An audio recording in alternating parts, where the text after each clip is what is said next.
जय श्री कृष्ण भाइयों और बहनों, आपके अपने चैनल पूजा अर्चना सरोज गोयल में मैं आप सभी का बहुत बहुत स्वागत करती हूँ।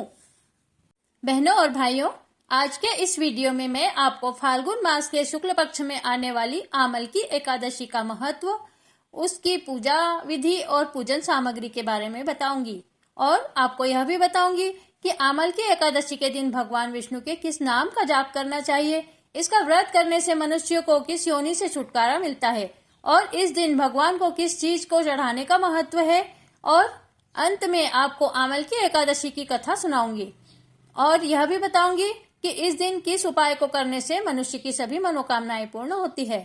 तो आप बने रहिए अंत तक मेरे इस वीडियो में। तो चलिए मैं वीडियो शुरू करती हूँ। फाल्गुन मास के शुक्ल पक्ष में आने वाली एकादशी को आमल की एकादशी के नाम से जाना जाता है।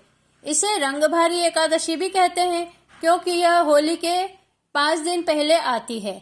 माना जाता है कि आमल की एकादशी के दिन भगवान शंकर मां पार्वती का गोना करवाकर पहली बार काशी लाए थे और इसी उपलक्ष्य में काशी निवासियों ने भगवान शंकर और पार्वती का रंग और गुलाल से स्वागत किया था और इसीलिए आमल की एकादशी के दिन काशी में विशेष रंग गुलाल का पर्व मनाया जाता है।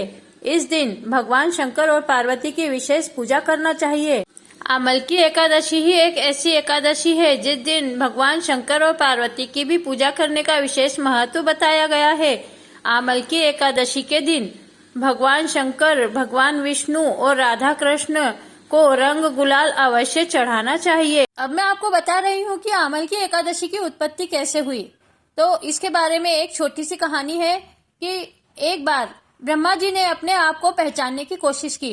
तब उन्होंने भगवान विष्णु की तपस्या की।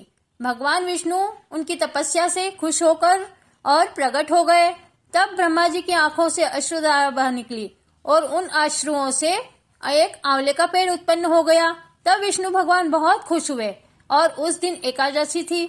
इस कारण विष्णु भगवान ने आंवले के पेड़ को बहुत आशीर्वाद दिया कि आज के दिन तुम्हारी उत्पत्ति हुई है, इसलिए आज के दिन को आमल की एकादशी के नाम से जाना जाएगा और तुम सभी पेड़ों में अधिक पूजनीय होगे और तुम्हारी पूजा करने से सभी की मनोकामना पूर्ण होगी और आंवले के पेड़ में हमेशा मेरा निवास रहेगा।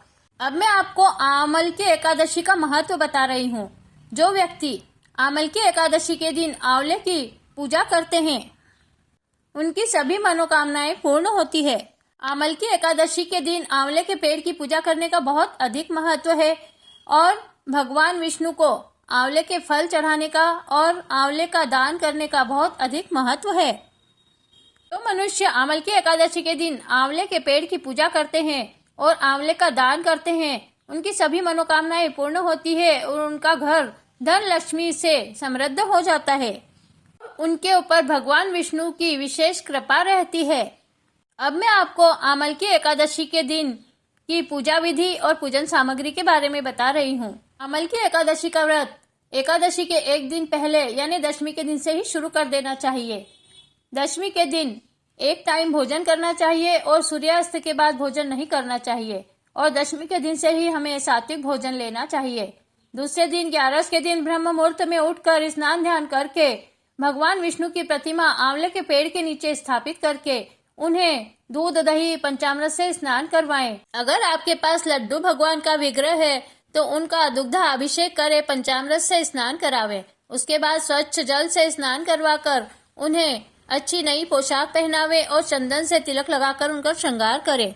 इसके बाद उन्हें धूप दीप नैवेद्य लगाएं और पुष्पमाला और पुष्प चढ़ाएं। इस दिन भगवान विष्णु को आंवले चढ़ाना चाहिए और आंवले का ही दान भी करना चाहिए। इस दिन आंवले के पेड़ की विशेषकर पूजा करना चाहिए। आंवले के पेड़ की पूजन विधि में बता रही हूँ आपको। सबसे पहले आंवले के पेड़ में जल चढ़ावें, उसके बाद उन्हें वस्त्र चढ़ावें। अगर आप कोई पीला वस्त्र ले गए हो तो आंवले के पेड़ पर बांध देवें और उन्हें कंकु चावल अबीर गुलाल कलावा नाड़ा चढ़ावें और आंवले की जड़ में आंवले चढ़ावें और गुड़ शक्कर से आंवले को नैवेद्य चढ़ावें। उसके बाद घी का दीपक लगाकर आंवले की परिक्रमा अवश्य करना चाहिए। आंवले की परिक्रमा 11, 21 और उससे अधिक 108 जितनी भी हो सके जरूर आंवले की परिक्रमा करना चाहिए। उसके बाद भगवान विष्णु और आंवले की आरती करके भोग लगाना चाहिए। इस तरह आमल की एकादशी के दिन आंवले की पूजा करने का और आंवले के दान करने का विशेष फल बताया गया है। यह बहुत ही फलकारी और पुण्यदायी एकादशी है। आंवले के पेड़ के नीचे बैठकर जो मनुष्य अपने पितरों के लिए तर्पण कर देते हैं, उन लोगों का पितृ दोष मिट जाता है। आमल की एकादशी के दिन आंवले के पेड़ को किसी भी तरह से क्षति नहीं पहुंचाना चाहिए और न ही उस दिन आंवले के पेड़ को किसी तरह से भी काटना चाहिए। अगर ऐसा किया गया तो आमल की एकादशी के व्रत का कोई भी फल किसी को प्राप्त नहीं होता है। इसलिए आमल की एकादशी के दिन आंवले के पेड़ की पूजा करें और उसे किसी भी तरह की क्षति न पहुंचावें। भाइयों और बहनों, अब मैं आपको फाल्गुन मास के शुक्ल पक्ष में आने वाली आमल की एकादशी की कथा सुना रही हूँ, जो कि ब्रह्मांड पुराण की कथा है और जिसे वशिष्ठ जी ने राजा मानधाता को सुनाई थी। आमल की एकादशी की कथा सुनाते हुए वशिष्ठ जी ने कहा कि हे राजन, सब व्रतों में उत्तम और अंत में मोक्ष प्रदान करने वाला आमल की एकादशी का व्रत है, सो वह मैं तुम्हें सुनाता हूँ। फाल्गुन मास में शुक्ल पक्ष की एकादशी का नाम ही आमल की एकादशी है। इस व्रत के करने से समस्त पाप नष्ट हो जाते हैं। इस विषय में मैं तुम्हें एक कथा सुनाता हूँ। हे राजन, वैदिश नाम के नगर में चैत्र रथ नाम का चंद्रवंशी राजा राज्य करता था, जो बड़ा विद्वान और धार्मिक विचारों वाला था। उस नगर में सदैव वेद ध्वनि गूंजती रहती थी, जिसके कारण वहाँ कोई भी पापी, दुराचारी, नास्तिक और दरिद्री तथा कंजूस नहीं था। वहाँ के प्रजाजन, वृद्ध, वयस्क, बालक आदि सभी एकादशी का व्रत किया करते थे। वे सभी विष्णु भक्त थे। एक समय फाल्गुन माह के शुक्ल पक्ष की आमल की एकादशी को राजा तथा समस्त प्रजा ने हर्ष सहित उस एकादशी का व्रत किया। राजा ने प्रजाजनों के साथ मंदिर में जाकर पूर्ण कुंभ स्थापित किया और धूप, दीप, नैवेद्य आदि से पूजन किया। पूजन करते समय वे इस प्रकार कहने लगे, हे धात्री, तुम ब्रह्मा जी द्वारा उत्पन्न हो, तुम ब्रह्म स्वरूप हो। हे देवी, तुम समस्त पापों को नष्ट करने वाली हो, तुमको बारंबार नमस्कार है, नमस्कार है। अब तुम मेरा अर्घ्य स्वीकार करो। उस देवगृह में सब ने रात्रि को जागरण किया। उसी रात्रि को एक बहेलिया, जो जीव हिंसा करके अपने कुटुंब का पालन करता था, भूख प्यास से व्याकुल होकर जागरण देखने के लिए मंदिर के एक कोने में आकर बैठ गया और वहां पर होती हुई एकादशी व्रत की कथा और महात्म को सुनता रहा। इस तरह उस बहेलिये ने भी अन्य सभी लोगों के साथ जागरण कर रात्रि व्यतीत की। प्रातः काल जब सब लोग अपने अपने घर को चले गए, तो वह बहेलिया भी अपने घर को चला गया और घर आकर उसने भोजन किया। कुछ काल बीतने के पश्चात उस बहेलिये की मृत्यु हुई। उसने उस आमल की एकादशी के व्रत तथा जागरण के प्रभाव से राजा विदुरथ के घर जन्म लिया। उसका नाम वसुरथ रखा गया। जब वह बड़ा हुआ तो धन धान्य से युक्त होकर चतुरंगिनी सेना के साथ 10 सहस्त्र गांवों का पालन करने लगा। वह तेज में सूर्य के समान, कांति में चंद्रमा जैसा, वीरता में विष्णु भगवान के तुल्य और क्षमा में पृथ्वी के समान था। वह विष्णु भक्त तथा सत्यवादी, कर्मवीर और अत्यंत धार्मिक था।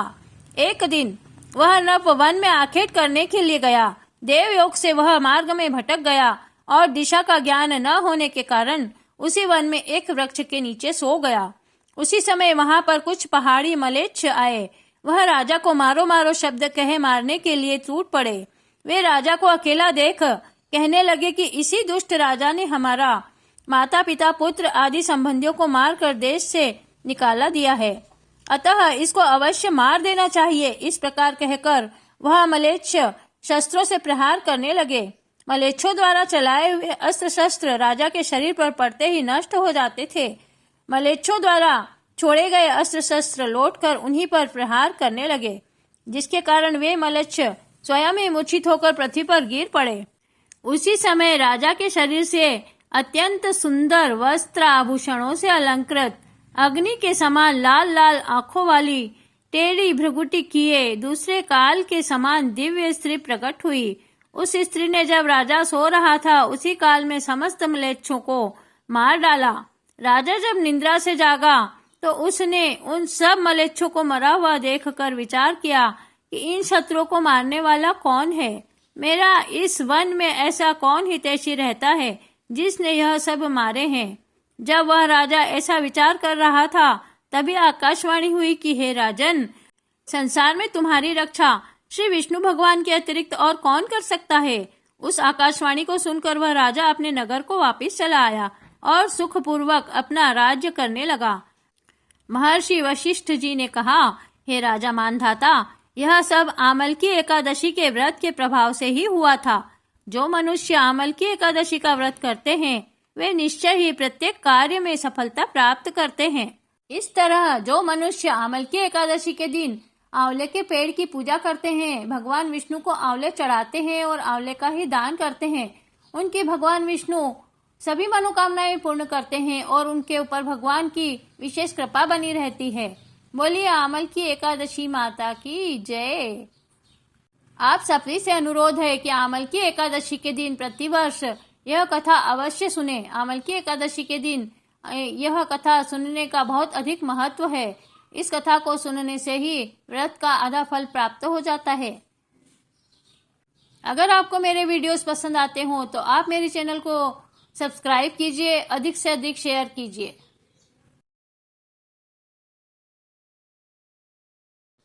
जय श्री कृष्णा।